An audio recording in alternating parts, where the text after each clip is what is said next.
Hello students, this is our topic for BCom first year students, which is our business law.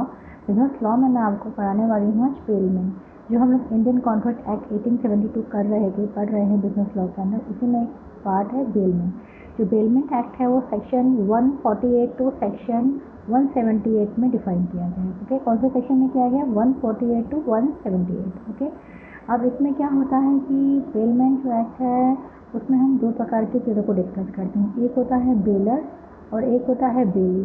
तो what is a bailor and what is a bailee, ये हम discuss करेंगे। तो क्या होता है, इसमें जो गुड्स होते हैं उनका ट्रांसफॉर्मेशन होता है, लेकिन किस तरह से होता है? ओनरशिप ट्रांसफ़र नहीं होती है, इसमें सिर्फ पोजेशन दिया जाता है, वो भी पर्टिकुलर टास्क के लिए। ओके, तो इसके लिए दिया जाता है पर्टिकुलर टास्क के लिए। और प्रॉपर्टी किस प्रकार की रहती है? मूवेबल। तो हम पॉइंट टू पॉइंट डिस्कस करते हैं कि बेलर क्या होता है। तो गुड्स फॉर पर्टिकुलर पर्पस, कोई भी माल दिया गया एक पर्टिकुलर कार्य करने के लिए। Okay, second point, only movable property, यानी कि चल वस्तु है उसी के लिए दिया जाता है, कोई इमूवेबल प्रॉपर्टी ट्रांसफ़र नहीं की जाती। ओके, थर्ड इज जो बेली होता है वो क्या रहता है? वो जो उस प्रॉपर्टी को यूज़ करता है उसको रिटर्न कर देता है। ओके, या फिर उसको डिस्पोज ऑफ कर देता है, डिपेंड्स कि कैसा उनके बीच में आपस में कॉन्ट्रैक्ट है। ओके, अब इसमें जब बेलर क्या है? जो सामान दे रहा है, गुड्स दे रहा है, और बेली कौन है? जो उसको एक्सेप्ट कर रहा है। ठीक है, अब क्या हुआ, जैसे कि एक छोटा सा एग्जांपल ले लो, तुम्हारा लैपटॉप ख़राब हो जाता है, तुम उसको रिपेयरिंग के लिए डालते हो लैपटॉप शॉप पे। अब तुम उसको लैपटॉप दोगे, वो रिपेयर करके देगा, और तुम उसको रिपेयर करके तुम्हें रिटर्न करेगा, तुम उसको क्या दे दोगे? मनी दे दोगे, तुम्हारा काम हो गया। तो ये भी एक तरीके का बेलमेंट है। ठीक है, जहाँ पे तुम अपनी चीज़ को किसी पर्टिकुलर पर्पज़ के लिए देते हो और वो तुम्हें यूज़ करके उसका काम करके दे देता है। तुमने अपनी बाइक 10 डेज़ के लिए अपने फ्रेंड को दी, उसको यूज़ करना था, उसको चलानी थी, उसको सीखना था, उसने सीखी और तुम्हें रिटर्न कर दी। तो 10 डेज़ के बाद तुमने उसे रिटर्न कर दी, तो वो क्या हुआ? वो भी एक तरह का बेलमेंट है।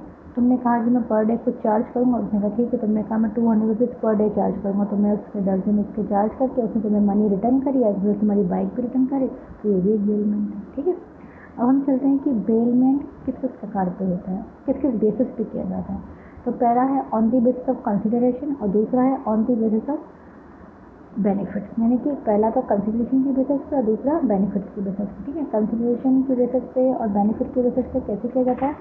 तो पहले हम आपको दिखाएंगे कि कंसिडरेशन किस किस प्रकार के रहते हैं। तो स्टूडेंट, कंसिडरेशन रहता है on the basis of consideration में हम करते हैं कि ग्रेटिट्यूड पेमेंट, और एक होता है नॉन ग्रेटिट्यूड पेमेंट।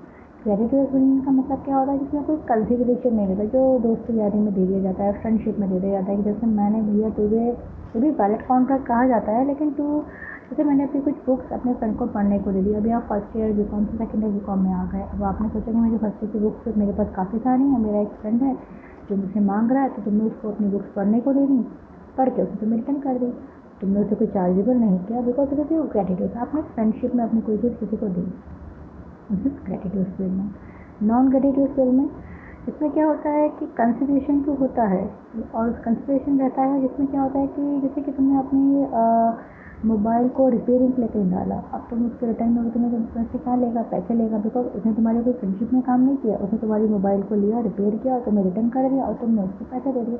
तो यहाँ पे कौन सा वाला एक्ट है? नॉन ग्रेटिट्यूड है। कंसिडरेशन किस प्रकार का है? लेकिन नॉन ग्रेटिट्यूड, यहाँ पे कोई फ्रेंडशिप नहीं हो रही है, यहाँ पे काम किया जा रहा है, उसके बदले में रिटर्न मनी दी जा रही है। ओके, अब ये हो गए हमारे कंसिडरेशन के। अब हम पढ़ेंगे on the basis of benefits. अब बेनिफिट्स किस किस प्रकार से देखे जाते हैं? तो पहला हुआ एक्सक्लूसिव बेनिफिट ऑफ बेलर। अब भैया बेलर के बेनिफिट पे तुमने वो काम हुआ, यानी बेलर ने कहा कि मेरी गाड़ी ले जाओ और मेरी मदर को वहाँ से ले आओ, तो इसमें पूरा बेनिफिट किसका है? बेलर का बेनिफिट है। On the basis benefit of belly, अब उसने कहा कि बेलर ने गाड़ी मांगी, बेली ने कि भाई मुझे मेरी अपनी गाड़ी दे दो, मुझे अपनी मदर को लेके आना है, तो ये किसका बेनिफिट हुआ? बेली का बेनिफिट है। थर्ड पॉइंट है म्यूचुअल बेनिफिट। उसने कहा मैं तुम्हारी और अपनी मदर दोनों को ही वहाँ से ले आऊँगा, तो दोनों के बेनिफिट्स में पड़ गए। तो ये कौन सा टाइप का बेनिफिट हुआ? On the basis of benefit. ठीक है, तो ये हमने क्या पढ़ा कि बेनिफिट के बेसिस पे कैसे, कौन से किस किस बेसिस पे हम बेलमेंट को डिस्क्राइब करते हैं, basis of consideration and bases of benefit. Okay, अब हम आएंगे एक्सक्लूसिव बेनिफिट ऑफ बेलर।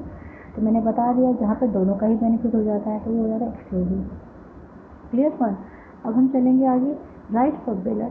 तो हमेशा ध्यान रखो, बेलर कौन है? जो माल दे रहा है, और बेली कौन है? जो उसको रिसीव कर रहा है। तो जो राइट्स हैं बेलर के, वो ड्यूटीज़ हैं बेली के। याद रखना, हमेशा वाइस वर्सा चलता है। जो राइट्स ऑफ बेलर हैं वो ड्यूटीज़ ऑफ बेली हैं, और जो राइट्स ऑफ बेली हैं वो ड्यूटीज़ ऑफ बेलर है। ठीक है। अब नेक्स्ट पॉइंट पढ़ेंगे, जैसे कि मैंने राइट्स ऑफ बेलर को पहले हम डिस्कस करेंगे। किसको डिस्कस करेंगे? राइट्स ऑफ बेलर को। तो उसने कहा कि भाई मैंने अपना जो माल तुम्हारे पास रखा था, मैंने तुम्हारे पास जब मैं गाँव जा रहा था तो मैंने अपनी गाय तुम्हारे पास छोड़ दी थी। अब मैं गाँव से वापस आ गया हूँ, तुम मुझे वापस कर दो। तो किसकी ड्यूटी है ये बेलर की? कि they have to return, he has to return his cow as a take only for some time, कुछ समय के लिए रखी गई थी, ठीक है। और अगर उस काव के बच्चे का कोई काफ हो जाता है, कोई बच्चा हो जाता है, तो उसकी ड्यूटी क्या बन जाती है कि वो उसके बच्चे को भी उसको रिटर्न करे और काव को भी रिटर्न करे, क्योंकि वो किसकी ड्यूटी है? बेलर की ड्यूटी है। क्योंकि वो किसकी है? बेली की ड्यूटी है। राइट्स ऑफ बेलर है, क्योंकि वो भाई उसके बेलर के ही राइट्स हैं, बेली को रिटर्न करना है। और अगर इन केसेस इनमें से जो ड्यूटीज़ हैं राइट्स अगर फॉलो करता है तो उसको राइट्स ऑफ द बेलर कहलाते हैं, वही ड्यूटीज़ ऑफ बेली कहलाते हैं, ठीक है। अब हम पढ़ेंगे नेक्स्ट की राइट्स ऑफ बेली क्या होता है।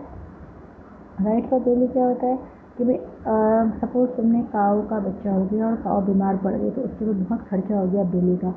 तो एक्सपेंसिव डेट में बेली जो बेली ने खर्चे किए, तो किसका फ़र्ज़ है कि तुम काऊ और बच्चा जब ले रहे हो तो तुम उसमें जो खर्चा हुआ उसकी बीमारी में, तो वो पूरे का पूरे पैसे उसको बेलर चुका दे, ठीक है। टाइटल डिफेक्टिव का मतलब होता है कि कभी कभी सेकंड पॉइंट आता है कि कभी बेलर ने गलती से कुछ माल कहीं से चोरी किया और बेली को दे दिया, और इन केस से पुलिस को पता चल गया कि बेली के पास जो माल आया है वो चोरी का है और बेली को पकड़ के ले गई। तो बेलर का फर्ज है कि वो जाके उसको वहाँ से सेव करे, बचाए, क्योंकि ये गलती किसकी है? बेलर की गलती है, ठीक है। अब क्या करेंगे कि मतलब इसमें कहा गया कि जो राइट्स हैं बेली के, वो क्या थे कि वो किसके राइट हैं? ये बेलर के राइट हैं कि वो जाके उसको सेव करे। तो उसने उसको गलत चीज़ पकड़ाई थी और उसको जैसे वो परेशानी में फंस गया बेली, ठीक है। अब थर्ड पॉइंट पढ़ेंगे, राइट टू रिटेन। अगर राइट टू रिटेन भी राइट टू लीन या राइट टू रिटेन भी किसका हक है? बेली का। अगर इन केस आप किसी के पास जाते हो, अपना कोई माल देते हो, आप सपोज अपने ड्रेस सिलवाने जाते हो, अब आपने टेलर के पास अपने 500 से ड्रेस डाल दी, अब आपका बिल आया 5,000 रुपये का। अब आप उससे कह रहे हो कि ड्रेस दे दो, मैं तुम्हें पेमेंट अभी नहीं दे सकता, बाद में दूंगा या दूंगा ही नहीं।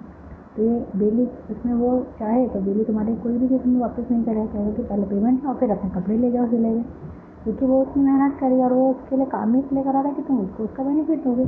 तो राइट टू रिटेन वो चाहे तो वापस ना भी दे तुमको तुम्हारे कपड़े, और वो सारे के सारे कपड़े अपने पास में रख ले, ठीक है।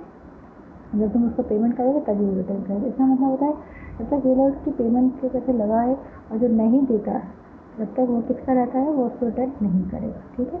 अब हम चलेंगे राइट्स ऑफ बेली हो गया, राइट्स ऑफ बेलर समझ में आ गया आज आप लोगों को, और हम उन्हें क्या बेनिफिट्स कर लिए, क्या क्या रहते हैं। अब हम नेक्स्ट करेंगे termination of bailment. Termination of bailment यानी खत्म हो जाता है जब बेलमेंट। कैसे खत्म हो जाता है? 3 वजह से खत्म हो जाता है। पहला पॉइंट होता है प्रिस्क्राइब टाइम। प्रिस्क्राइब टाइम एक पर्टिकुलर टाइम के लिए बेलमेंट हुआ था, वो खत्म हुआ टाइम, बेलमेंट खत्म हुआ। दूसरा होता है पर्पस अचीव। अगर मेरा जो भी वजह से मैंने आज से बेलमेंट किया था वो पर्पस अचीव हो गया तो बेलमेंट खत्म हो गया। डिस्ट्रक्टिव ऑफ सब ऑब्जेक्टिव प्रॉपर्टी। अगर किसी प्रकार से कुछ डिस्ट्रक्शन हो जाता है, डिस्ट्रक्शन मतलब कुछ एक चीज़ ख़राब हो जाती है और वो खत्म हो जाता है तो भी बेलमेंट खत्म हो जाता है। जैसे पहला पॉइंट कि मैं कहीं घूमने गई मुंबई, मैंने वहाँ पे एक टैक्सी हायर करी और मैंने जब टैक्सी से जो उसने दिन भर का टाइम दिया था, मैंने उसका टाइम लिया और मैं पूरा दिन भर घूमी और रिटर्न फाइनली जब मैं घूम चुकी थी मैंने अपनी टैक्सी रिटर्न कर दी। तो ये क्या हो गया? मेरा जो पर्टिकुलर टाइम के लिए बेलमेंट था। सेकेंड पॉइंट पर्पस अचीव क्या होता है? तो मैंने अपना जो लैपटॉप था वो रिपेयरिंग के लिए दिया था, जैसे मेरा लैपटॉप रिपेयर हुआ मैंने उसको मनी दिया और उसने मेरा लैपटॉप दे दिया, तो ये पर्पस अचीव हो गया। थर्ड पॉइंट क्या होता है? डिस्ट्रक्टिव। इन केस मेरे पास जो कार थी वो डिस्ट्रॉय हो गई, उसका एक्सीडेंट हो गया, तो जब कार ही नहीं बची तो किस चीज़ का बेलमेंट, ओके। और in case of death of any one of them, अगर बेलमेंट अगर किसी का डेथ हो जाता है, जैसे death of any one party, तो ये बेलमेंट खत्म हो जाता है। तो आज हमने क्या पढ़ा? बेलमेंट के बारे में पढ़ा कि बेलमेंट के राइट्स क्या होते हैं, ड्यूटीज़ क्या होती हैं, बेली के राइट्स क्या होते हैं और बेलमेंट क्या है और ये क्यों किया जाता है, सारी चीज़ें मैंने आपको समझाती हूँ। तो आप कोशिश करें कि इसको वापस टॉपिक को रिवाइज करें, जो आपकी बिजनेस लॉ की बुक में ये टॉपिक आपको मिल जाएगा। और इनके फिर भी कुछ समझ में नहीं आता है तो प्लीज़ मुझे व्हाट्सअप करें, मैसेज करें, कॉल करें, मैं आपको क्लियर कर दूँगी, ठीक है। Thank you so much students.